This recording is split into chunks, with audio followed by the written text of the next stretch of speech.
10th के स्टूडेंटों को अब परेशान होने की कोई ज़रूरत नहीं, क्योंकि आज की इस वीडियो में मैं आपको वार्षिक परीक्षा के लिए हिंदी का पेपर बताने वाली हूं। तो देखिए, इसे अच्छे से देखिएगा और कंप्लीट करिएगा। तो बिना डाउट के देखते हैं। पहला प्रश्न होगा आपका, पहला प्रश्न है सही विकल्प चुनिए। तो सुमित्रा नंदन पंत किसके कवि माने जाते हैं? तो छायावाद के। और सर्वेश्वर दयाल सक्सेना की रचना है। तो कांट की घंटियां। और वीर रस का स्थायी भाव है। तो वीर रस का स्थायी भाव उत्साह होगा। और तिब्बत में अधिकतर जमीन किसको दे दी जाती थी? तो जागीरदारों को दे दी जाती थी। और रचना के आधार पर वाक्य के कितने भेद होते हैं? तो रचना के आधार पर वाक्य के 3 भेद होते हैं। और मृदुला गर्ग की रचना कौन सी है? तो मेरे संग की औरतें हैं। तो देखिए, इस तरीके से आपका पहला प्रश्न आंसर सही कंप्लीट हुआ। इसी तरीके से हमारा दूसरा प्रश्न देखते हैं, जो कि है रिक्त स्थानों की पूर्ति कीजिए। तो कोयल तुम किसका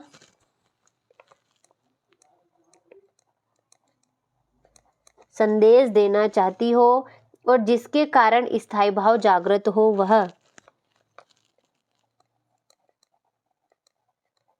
आलंबन कहलाता है। और अभिमान में मान प्रत्यय लगा है। और उमा ने बीए की परीक्षा पास कर ली थी। और महादेवी को एक कविता पाठ पर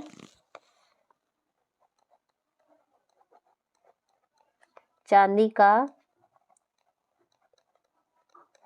कटोरा मिला। और एकांकी में एक अंक होता है। तो देखिए, इस तरीके से आपका दूसरा प्रश्न आंसर सहित कंप्लीट हुआ, दूसरा भी। अब देखते हैं हमारा अगला प्रश्न, जो कि है, देखिए तीसरा प्रश्न है आपका सही जोड़ी बनाइए। तो चारू चंद्र की चंचल किरणें, तो इसका होगा अनुप्रास अलंकार। बिहार, तो बिहार का होगा आपका जाबिर हुसैन। और मात्र ही भर, तो होगा आपका निपात शब्द। अगला है प्यारेलाल शर्मा, तो प्यारेलाल शर्मा का होगा आपका स्वतंत्रता सेनानी। आगे है नाटक सम्राट, तो नाटक सम्राट का होगा आपका जयशंकर प्रसाद। अगला है संसाधनों का, तो होगा आपका अपव्यय हो रहा है। तो देखिए, इस तरीके से आपका तीसरा प्रश्न भी कंप्लीट हुआ।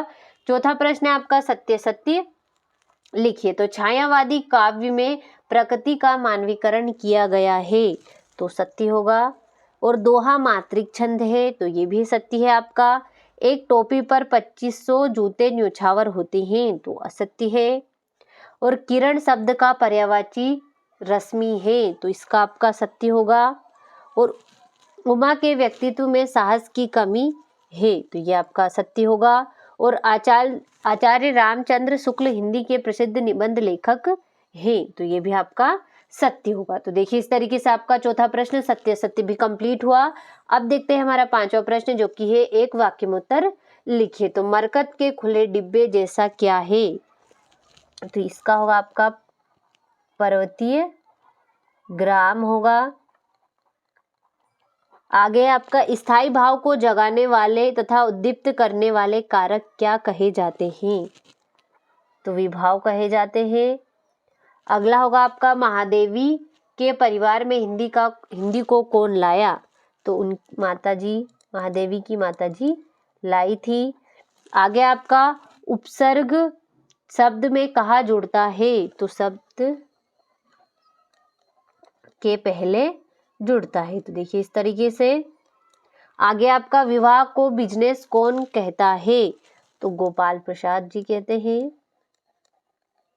गोपाल प्रसाद।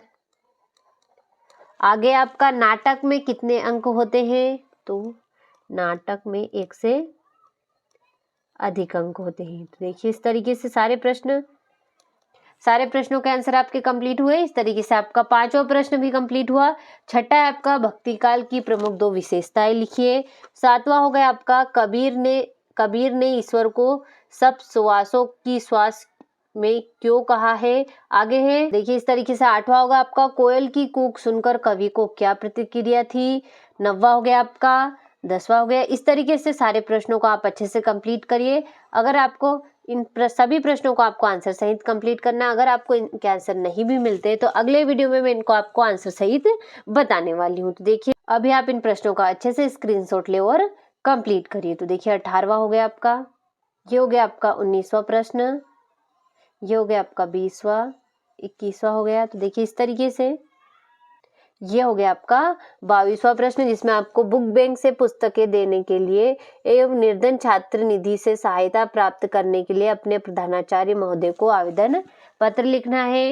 इस तरीके से 23वां प्रश्न आपको, इसमें आपको 5 विषय दे रखे हैं, किसी एक विषय पर आपको निबंध लिखना है। तो देखिए इस तरीके से आपको कुल 23 प्रश्न दे रखे हैं। तो इन सभी को आप अच्छे से बिना डाउट के कंप्लीट करिए।